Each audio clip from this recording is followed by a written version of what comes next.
Merci Monsieur le Président, Madame la Ministre, chers collègues. Alors nous arrivons au terme de l'examen de ce texte après une commission mixte paritaire conclusive. Mais depuis le début de ces débats, un discours revient sans cesse.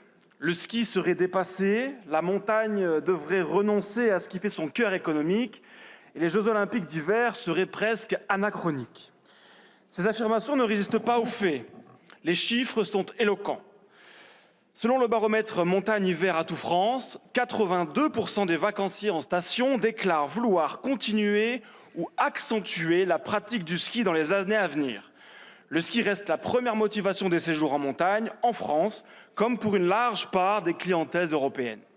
Autrement dit, le ski n'est ni marginal ni résiduel. Il est central. Central pour l'activité de nos stations, central pour l'emploi, central pour l'économie des vallées, central pour l'image de la montagne française à l'international. Refuser de voir cette réalité, ce n'est pas faire de l'écologie. C'est nier la vie sociale et économique des territoires entiers. La montagne française n'est pas un décor. C'est un espace productif, organisé, structuré, avec des savoir-faire reconnus, transmis, adaptés au fil des années.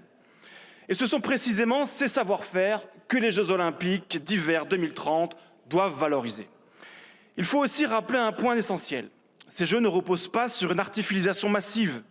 La très grande majorité des infrastructures existent déjà. Les domaines skiables, les équipements sportifs, les hébergements, les accès. Alors il s'agit avant tout de moderniser, d'adapter, de remettre aux normes. C'est ce choix qui permet de maîtriser à la fois les coûts financiers et l'impact environnemental et surtout de laisser un héritage utile, durable pour les habitants bien après la fin des compétitions. Ce texte n'oppose pas sport et environnement. Il vise à les concilier intelligemment en s'appuyant sur l'existant et sur l'expérience du terrain. Et justement, le cœur de ce débat pour nous, c'est la confiance. Confiance dans les élus locaux qui savent ce que représente une saison ratée ou une station fragilisée. Confiance dans les professionnels de la montagne qui vivent de leur territoire et n'ont aucun intérêt à le dégrader. Confiance dans un modèle français de montagne qui a prouvé sa capacité à s'adapter, à innover et à rester attractif. Mais il faut aussi avoir le courage de dire une chose dans cet hémicycle. Dans de nombreux territoires de montagne, la difficulté ne vient pas seulement des contraintes naturelles ou économiques. Elle vient aussi d'une minorité extrêmement organisée, de réseaux politisés qui refusent par principe tout projet, toute évolution, toute adaptation. Toujours les mêmes méthodes, des recours systématiques, des pressions médiatiques, la judiciarisation permanente de la vie locale.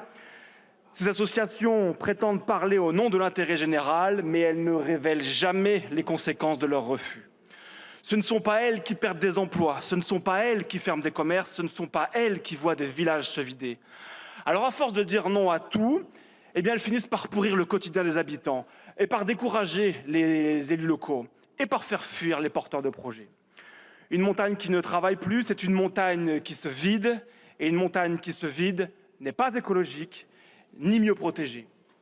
L'enjeu de ces Jeux olympiques d'hiver 2030 n'est donc pas de réduire la montagne, mais de l'accompagner, de la sécuriser et de lui donner une perspective. Cette perspective, nous la revendiquons.